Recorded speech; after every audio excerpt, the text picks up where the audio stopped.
세계 시장에서 오랫동안 외면받았던 프랑스 라팔 전투기가 새롭게 주목받고 있다. 너무 비싸고 정교하며 지나치게 프랑스적인 전투기로 평가받았던 라팔은 최근 수년간 제3세계 국가를 중심으로 잇따라 수출 계약을 맺고 있다. 미국 F-35의 유럽 타이푼 전투기의 견제를 뚫고 얻은 성과라는 점에서 많은 주목을 받는다. 라팔의 뒤늦은 수출 드라이브는 2020년대 후반 이후 본격적으로 모습을 드러낼 KF-21의 해외 진출에 적지 않은 영향을 미칠 수 있다. 스텔스기 도입이 어려운 국가를 중심으로 한 틈새 시장을 라팔이 먼저 장악한다면 KF-21의 수출은 한층 더 어려워질 전망이다. 아랍에미리트와 대규모 계약 중동서 존재감. 라팔을 가장 많이 구매한 큰손은 중동 국가들이다. 아랍에미리트는 3일 라팔 80대를 구매하기로 프랑스와 계약했다. 라팔이 실전 배치된 이후 최대 규모의 수출 계약이다. 이날 UAE를 방문한 에마뉘엘 마크롱 프랑스 대통령은 UAE의 실세인 셰이크 모하메드 빈 자예드 왕세자와 함께 다수의 라팔 80대와 MBDA가 공급하는 항공무장 에어버스의 카라칼 헬기 12대를 포함한 170억 유로 규모의 무기 구매 계약 서명식에 참석했다. 라팔 80대 도입에 140억 유로, 미카 NG 공대공 미사일과 스칼프 장거리 공대지 미사일의 수출형인 블랙 샤힌 등 항공무장이 20억 유로, 카라칼 헬기 12대 구매에 10억 유로가 투입된다. 현지 언론들은 계약 체결을 앞두고 UAE가 라팔 60대를 구매할 것으로 전망했으나 실제 계약 규모는 더 커졌다. 양측이 계약한 기종은 최신형 F4다. 다기능 이상 배열 레이더 등을 장착해 정밀 타격 능력이 크게 높아진 F3R 기종을 기반으로 네트워크 능력과 레이더, 탐지 회피 기능을 강화한 것이다. 2024년 개발 완료 후 2027년부터 2031년까지 UAE에 인도될 예정이다. UAE와 수출 계약을 맺으면서 중동에서 라팔의 입지는 한층 공고해졌다는 평가다. 카타르는 라팔 36대를 도입했으며 라팔의 첫 해외 고객이었던 이집트도 2015년 24대에 이어 올해 30대를 추가 구매했다. 인도, 그리스, 크로아티아까지 합치면 라팔은 불과 6년 만에 236대의 해외 판매를 기록한 셈이다. 인도네시아 등에서도 추가 수주 가능성이 제기되고 있어 라팔의 수출은 당분간 계속될 전망이다. 이 같은 성과는 미국 F-35E를 구매하는 국가가 늘어나는 상황에서 주목을 받고 있다. 스위스와 벨기에는 프랑스의 적극적인 요청에도 F-35E 도입을 결정했다. 강력한 스텔스 성능과 네트워크 능력을 갖춘 F-35E의 도입은 군사적 측면에서 미국을 지지한다는 의미를 지닌다. 하지만 미국을 지지하는 모든 국가가 F-35E를 구매하지는 못한다. 식미 국가 중에서도 신뢰할 수 있으며 중요도가 높은 나라들만 손에 넣을 수 있다. 라팔의 공격적 진출 KF-21 해외 진출 서둘러야. 라팔 제작사인 다소와 프랑스 정부는 이 같은 빈틈을 파고드는 모양새다. 정치, 경제적 이유로 F-35E를 도입하지 못하는 친서방 또는 비동맹국가 입장에서 라팔은 매력적인 대안이다. 라팔을 도입하면 적리더에 탐지될 확률을 대폭 낮추는 스텔스 성능을 확보하지 못하는 대신 강력한 공격력을 확보, 전략적 억제 능력을 얻을 수 있다.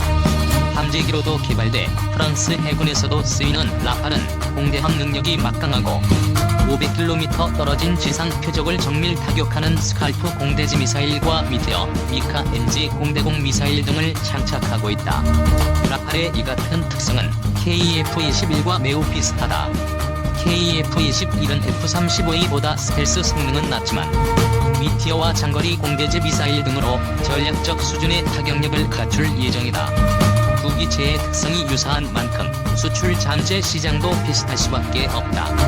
KF-21 공동개발국인 인도네시아가 라팔 도입을 검토한다는 소식이 계속 흘러나오는 것이 대표적 사례다. 라팔은 리비아 내전 등에서 검증된 성능과 20여 년 동안 쌓인 운영 노하우를 토대로 제3세계 국가 등에 적극 진출하고 있다.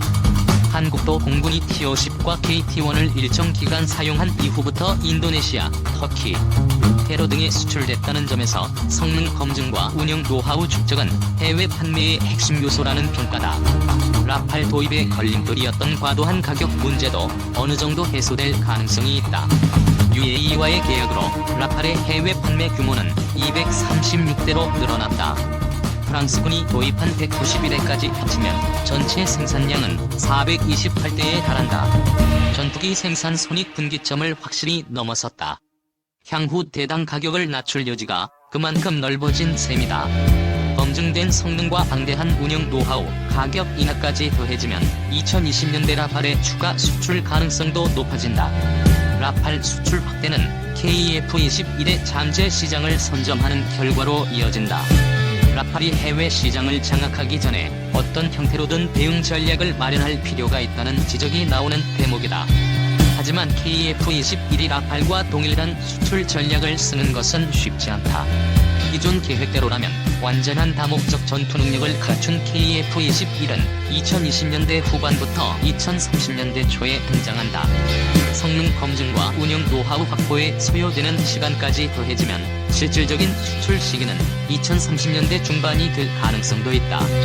이때는 라팔, F-35E, SU-75와 더불어 영국 템페스트, 프랑스, 독일, 스페인의 FCAS를 비롯한 6세대 전투기가 등장한다. 레드오션을 방불케 할 정도로 경쟁이 치열해지는 상황에서 비스텔스기 시장은 라팔, 스텔스기 시장은 F-35E를 중심으로 재편될 가능성이 있다.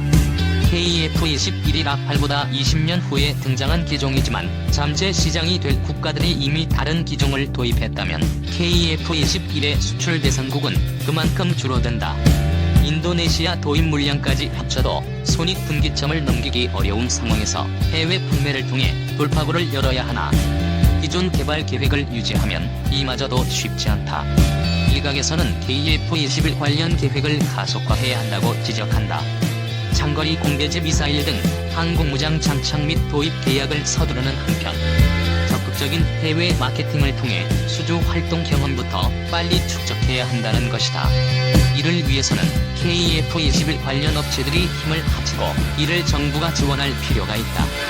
프랑스는 라팔 체계 통합을 담당한 다소, 전자장비 개발을 맡은 탈레스, 엔진 제작사인 사프랑이 힘을 합쳐 라팔 인터내셔널을 구성, 수출 작업을 진행해왔다. 프랑스 정부는 외교적, 재정적 지원을 아끼지 않았다.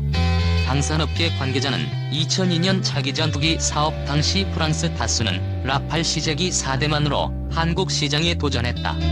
그렇게 10여 년을 활동한 경험이 오늘날의 역주행을 낳았다며 시제기가 출고된 KF-21도 지금부터 관련 팀 구성 등 해외 판매에 나서서 경험을 쌓아야 한다고 강조했다.